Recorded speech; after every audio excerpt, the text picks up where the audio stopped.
दिनैहाय जे गोथार मोनसे काति गासा सावनाय बे हाबाफारियाव नुजाफैनो हानाय आङो खौरांगिरि नोंथांमोननो आंनि गोसो गोरबोनि आङो साबायखर आं जासिबाय। जोंनि खौरां नायगिरि रायजो राजा नोंथांमोननिसिमबो काति गासा फोरबोनि आङो बयनिसिमबो गाहाम हामलायनाय जासिबाय। जे दिनैहाय जोङो चिरां जिल्लानि सिङाव थानाय 12 नं चिरां दुवार ब्लक कमिटि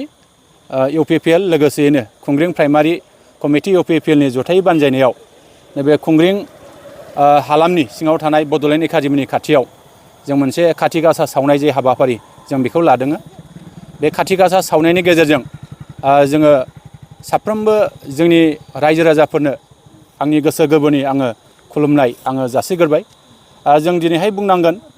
जोंनि आजै आजौमोननि समनिफ्रायनो बे काति गासा सावनाय जे हाबाफारि बे फोरबोआ सोलिबोबाय थादों। दा बे फोरबोखौ दिनैसिमबो जोङो फालिगासिनो दङ आरो जेब्लासिम बे बुहुमा जोबागौमानि बे काति गासा सावनाय जे हाबाफारि बे हाबाफारिखौ जों लांबाय थागोन। जोंहा सिगां समावहाय जोङो दुर्गा फुजा थांबाय आरो बेबादिनो जोंहा गुबुन गुबुन माखासे फोरबोफोर थांबाय। दिनै फैयै फैयै जोंहा दिनैहाय काति गासा सावनाय बे हाबाफारिया सोलिगासिनो दङ। दा गुबुन गुबुन धोरोमारि मानसिफोरनि जे बे फोरबोआ मैया सावजादों। दिनैहाय जोङो 1429 मायथाइनि थामहिनबा बांलानि दिनै 1 कार्तिक बे खाथियाव जा बाथौ धोरोमनि सिबियारि बिथांमोनहा दिनैनि नैबे 1 अक्ट'खालि बे फोरबोखौ निस्सय खालामबोनायखौ जों नुदों आरो बेखौ जोङो निस्सय खालामलांबाय थानांगोन बेखौ जोङो मोनसे आसा खालामो आरो जोङो आसा खालामदों नैबे हाबाफारिनि गेजेरजों जोंनि नैबे मावबाय थानाय दासिमाव जोंनि आबाद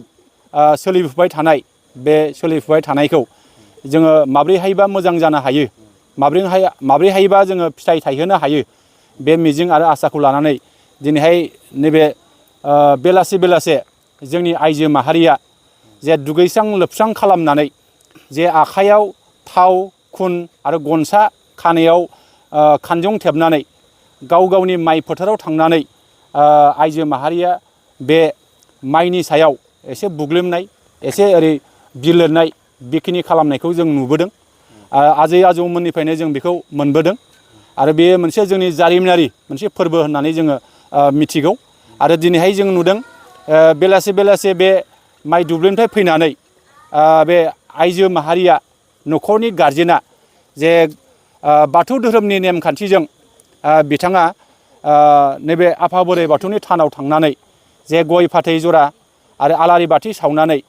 जे आफा बोराइ बाथौनि खाथियाव जे आर'ज गाबनाय बेखिनिखौ जों नुयो आरो बेजों लोगोसे आर'ज गाबखांनायनि उनावहाय जे जोंनि नैबे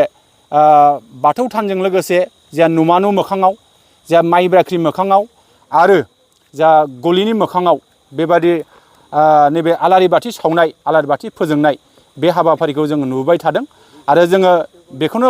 बुंगोन जाहाथे फैबाय थानाय गोदान जोलैफ्रा बे नेमखान्थिफोरखौ निस्सय जा मिथिनांगौ दङ, सोलोंनांगौ दङ आरो जोङो इयुनाव बेखौ मोजां बिथिङाव लांनांगौनि थाखाय जा निस्सय खामानि मावनांगौ दं होननानै आं सानो। आथिखालाव अखाबो खम जाबाय आरो आबादा बहुद खम जाबाय आरो बेराफारसे आथिखालनि सेंग्राफ्रा आबाद आङो नैबे हाबाफारिनि गेजेरजों आङो बेखौनो खावलायनो लुबैदों गोदान जोलैफोरनिसिम जे गोदान जोलैफ्रा दा गावसोर जेरैबायदि बायदि बिथिङाव जे जावरिखांनाय बेखौ लाबोनांगौमोन, नाथाय जोङो दिनैहाय गोबां बायदि बायदि माखासे समाज बेरेखा हाबायावसो जोङो बेबायदि गोग्लैसोनायखौ जों नुदों। दा बेखायनो जोङो खावलायगोन जाहाथे आथिखालनि लाइमोन सेंग्रा सिख्लाफ्रा जोंनि माहारिबादजों लोगोसे जे जोंनि हाबा हारिमु बे हारिमुखौबो निस्सय जोङो फोथांफिननानै जोङो लाखिनांगोन आरो गोदान जोलैफ्रा मोनसे सोलोंथाइ बिथिङाव, समाज बिथिङाव, रांखान्थि बिथिङाव, आबाद बिथिङाव जों मोनसे जावरिखांनाय लाबोनांगौ दं होननानै जोङो आसा खालामो।